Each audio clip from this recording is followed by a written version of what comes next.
Hi, y'all. This is Gabe Gore's Week 1 podcast, and it's called The Legend Tales with Gabe Gore. As today, I'm joined by the multimedia director, Richard Cooksey.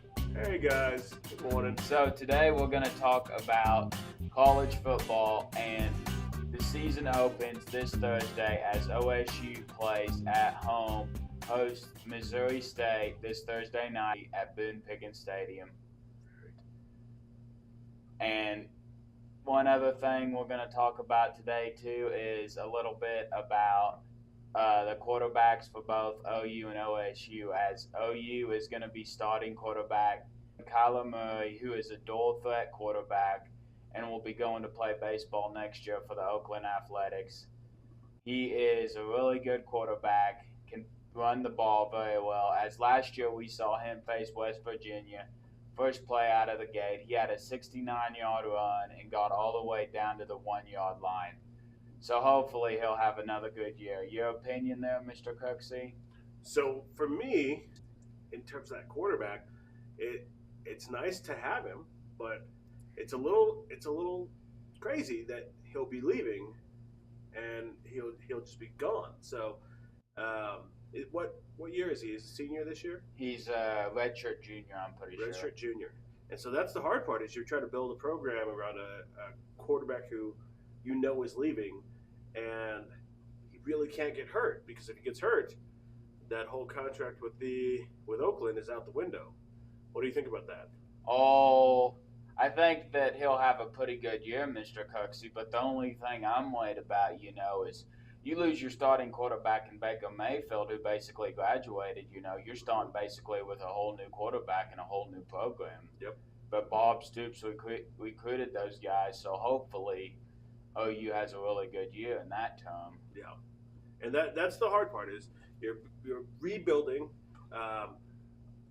Obviously, he's a redshirt junior. If the line is going to be okay with him as quarterback, they'll be okay. But you just know that in the back of his mind, he's thinking, I can't really go all out on this play, because if I get hurt, my contract with baseball is up. And so for me, I'd rather have someone who is committed to the team and doesn't really, I don't know. And it's a little different in college ball. Some of those guys are playing for NFL contracts, and where in high school you can get hurt. You can play, you can go. Yeah. But in college, a little bit, it's different. I think OU's about, Mr. Cooksey, a 27-point favorite, and that's a very big favorite against a Lane Kiffin team that had a pretty good year last year. Oh, and yeah. very much so a very good run. Yeah. They made a bowl game and played North Texas, I'm pretty sure, and ended up beating them, but it's a whole new year, so. Oh, yeah. OU's at a place where they're expected to be good, and that's a good place to be. Yeah, so very much so. So hopefully they get the win this weekend, and they go out and dominate. Yeah.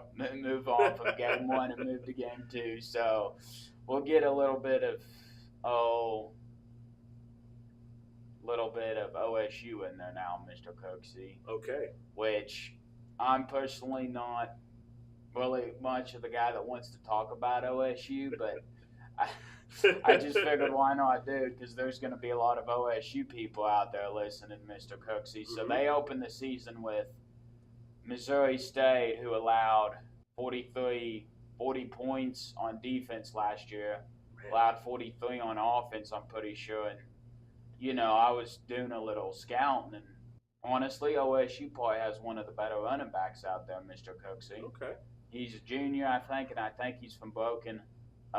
He's from Oklahoma, and he's a little bit of a better one of them juniors, and he is on the list for Heisman watch, I'm pretty sure, really? Next year. So I expect them to go out and get a win too. And they need a good run game, that is for sure. I don't know. Do you have them beating Missouri State? I would assume. You think so? Yeah. Okay. Yeah, that's a tough one for me. Like I said, I'd love to see him win. OU, OSU, between the two. Like I said, I'm a Texas guy. I'm from Texas, and so for me, Either of those teams would be just fine. My wife is from OSU, so I've got to choose OSU over OU for sure. Yeah, I see what you're saying. Yeah, but yeah, I don't know. We'll see. We'll see how that goes out, how that plays out this weekend. And then we've got Alabama opening against Louisville. We got a lot of them ranked teams opening against non-ranked teams and so forth. So it should be a pretty good week of football, Mr. Cooksey. But the most game I'm looking forward to is OU against Florida Atlantic, and then Alabama against Louisville. Ooh, That okay. should be a really good game right there. Alabama's ranked 1 again, Mr. Cooksey. So, do you think that's fair? Do you think they should be 1? They had a pretty good year last year, Yeah. so Yeah. Right now, week 1, I remember playing. Everybody just wants to get the cobwebs off, and so a team like OU playing Florida Atlantic, their hope is that it's just going to be a quick little steamroll game, and they'll be just fine. So you always want to be the team that is scheduling that quote-unquote easy game, and for the team that's the other team, that's when you can kind of prove yourself. So for this week, week 1, it's going to be really good for all of those teams to kind of figure out how good they are. Yeah, I see what you're saying right there. So we'll move on to a little bit of high school football now. Okay. High school football now that we got college out of the way. We had a pretty good week in high school football, Mr. Cooksey, Okay. How do we do? Well, Silling boys won. Bryson Gore ended the night with 212 rushing yards and 107 passing yards. So he plays for Silling, and he would be my offensive high school co-MVP player of the week. Really? And then my other player of the week would probably be Rhett Gamble. Okay. Over there at Silling, who shared that with him, who caught his 1 TD. So my 2 offensive player of the weeks this week for Silling are Rhett Gamble and Bryson Gore. And for Shattuck, it would probably be their defense. Okay. Their defense, and they had a pretty good game as well. They won Class B and Class C state champions right there. So they ended up beating each other. Man. Down there, but Shattuck ended up getting that win. Pretty good right there. Very nice. And then Moreland won 8-6. Canton got beat 50-58. Those are just some high school sports games that happened this last week, and as this week we'll get ready for week 1, Mr. Cooksey. And what I'm most excited about is to watch some of the bigger schools play this week, Woodwood. Who does Woodwood have this week? Clinton.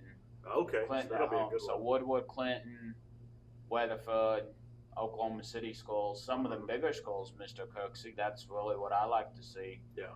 And they always go out there and dominate. And I think that class was Bishop McGinnis against Carl Albert last year, Class 6A, Mr. Cooksey, and I think Carl Albert ended up getting the win.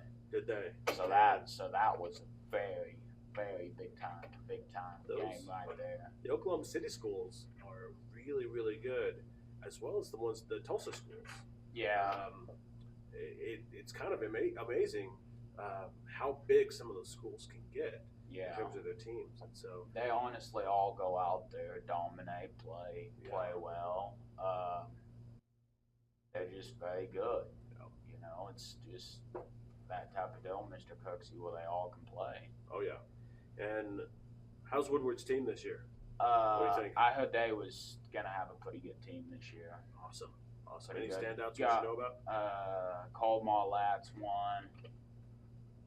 Pretty good player. Kicker,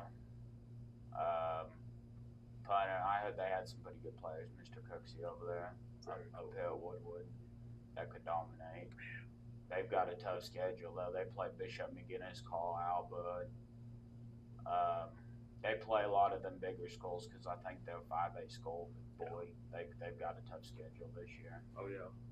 They didn't do bad last year. I think they came one game away, Mr. Cooksey, from making it. Really? Yeah, they had to score a total amount of points and ended up didn't making it. It's heartbreaking for sure. Yeah. And that's the nice thing about them playing those large 6A schools, big schools. Yeah. They'll force themselves to get better, and so if they can start to beat those guys, they're going to really dominate. So that's the nice thing.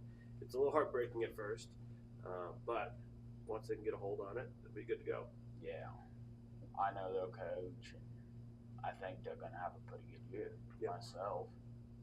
Very cool. All right. So how about how do we look on the baseball front? Baseball front looks pretty good. My Yankees just swept Baltimore, coming out of there with a weekend series win. Luke Voigt hit a couple home runs. Severino dominated out there on the mound for the most part, giving up 2 runs on 7 hits. Looked pretty good. Got the 5-3 win last night. Probably my most favorite part about MLB is watching the World Series. Just watching teams go out there, play their hearts out. Yep. You know, it's just a good time, Mr. Cooksey out there. So who's your prediction for this year? Who's making it to the end? Well, I'm a Yankee fan, so I'm gonna say New York Yankees and Los Angeles Dodgers. Really? Is my pick. Okay. Like I said, I'm a Texas guy, so love to see the Rangers get back there, but they don't have the best of records this year, Mr. Cooksey. It's probably not in the cards this year. So, but you know, if the Yankees get there, that'd be awesome. Yeah, you'll be happy. Yes, for sure. People from Texas, not so much. Yeah, exactly. Very cool. All right, what else you got? We just want to go a little bit in depth about the NBA. We got opening day just right around the corner. It's October 16th as the Thunder travel out to the Golden State Warriors. Oh. That's a pretty late game. They're the defending state champions. What are your thoughts? Defending NBA champs. What are your thoughts on LeBron? LeBron. Do you think the Lakers take it this year? No, I think they wait another year and take it. Really? Okay. Yeah. I think so too. Wait another year. It's hard to just toss someone on a team and expect them to just win. Yeah. And so it'll be. I heard on the entertainment side that he's looking to do a reboot of Space Jam. And if you have a LeBron-led Space Jam movie, is he focusing 100% on playing? Probably, maybe, maybe not. But he's got so many wheels turning all the time that it's going to start to catch up with him. And I think if you're starting on a new team, you got to dedicate 100% to that new team for a little while. So I think I'm with you. I don't think they win this year. Will they dominate most teams? Probably, but I don't think they have what it takes this year. So, what about Thunder? Do you think Thunder? Oh, I think they'll have. This year? I think they'll have a pretty good team. I just don't think they'll be dominant enough to win. Now, I think they'll make it to the playoffs. No. Second round. Yeah. You think So they'll win anyway, second round? Yeah, second round for sure. Okay. We'll have to see. Yeah. So well, I guess Mr. Cooksey, that's gonna do it for this Monday's episode of the episode Legend 1. Gabe Gore Show with Richard Cooksey today. Legend Tales with Gabe Gore. I'll be back Thursday. Be sure you join in. Hopefully you get out there and you watch some Boomer Sooner football down there in Norman this weekend against Florida Atlantic. Maybe you'll get down there and watch some Cowboy football this weekend. This Thursday. You know, I don't know what you'll do, people, but just be sure to get out there and watch some football as Gabe the legend Gabe Gore is signing off. He'll be back Thursday. Hope you all have the fantastic rest of your week. As this has been Gabe Gore, and I'm signing out, along with Richard Cooksey. Adios, people. And he is signing out. We'll catch you all again Thursday. Peace. See ya.